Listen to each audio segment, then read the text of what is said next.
Hello mga ka-Facebook! Alright!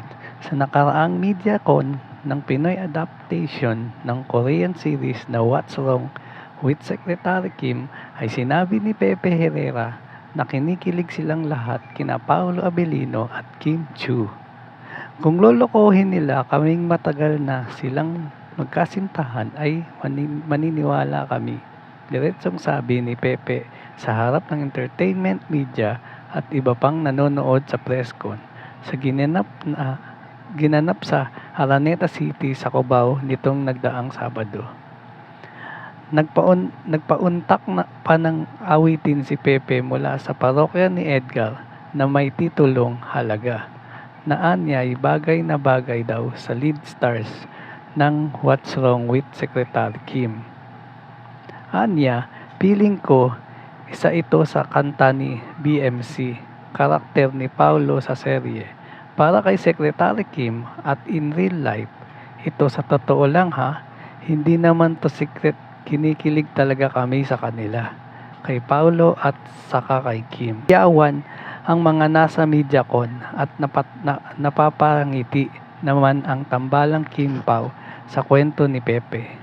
Dagdag pa ni Pepe, actually para silang mag-asawa sa set. Sobrang comfortable nila sa isa't isa. Sinabihan na ni Kim si Pepe na kumanta na dahil bakang nga naman kung ano pa ang may daldal ng kaibigan nila sa audience.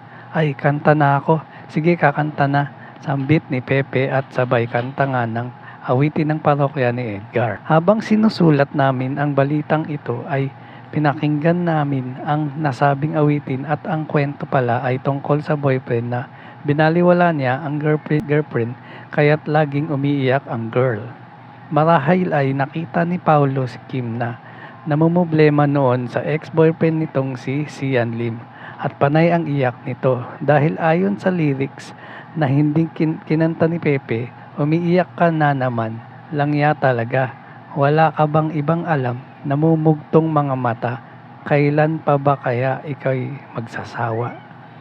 Ang bahagi ng kantang inawit ng aktor ay ang sa libo-libong pagkakataon na tayo'y nagkasama, iilang ulit pa lang kitang nakitang masaya, naiinis akong isipin na ginaganyan ka niya.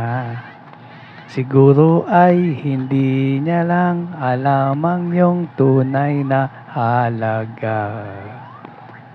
Hiyawan ang lahat nang ilagay ni Pepe ang kamay ni Paulo sa kamay ni Kim. Sabay hirit nito kay Paulo, pero siya alam niya ang halaga mo. Nagkatawanan na lang sila Paulo at Kim sa pasabog ng kaibigan nila.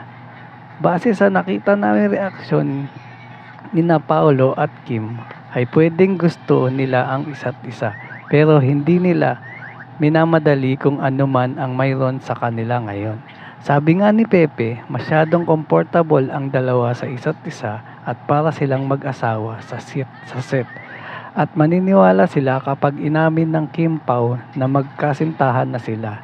Anyway, abangan ang What's Wrong with Secretary Kim sa BU Philippines simula sa Marso 18 mula sa direksyon ni Chad Bidanes, handog ng ABS-CBN Studio, BU at Dreamscape Entertainment. Kasama ng Kim Pao sa serye sina Janice De Belen, Angeline Quinto, Romnick Sarmenta, Gillian at yan ang totoo. Alright, thank you for watching po. Follow for more video. Salamat!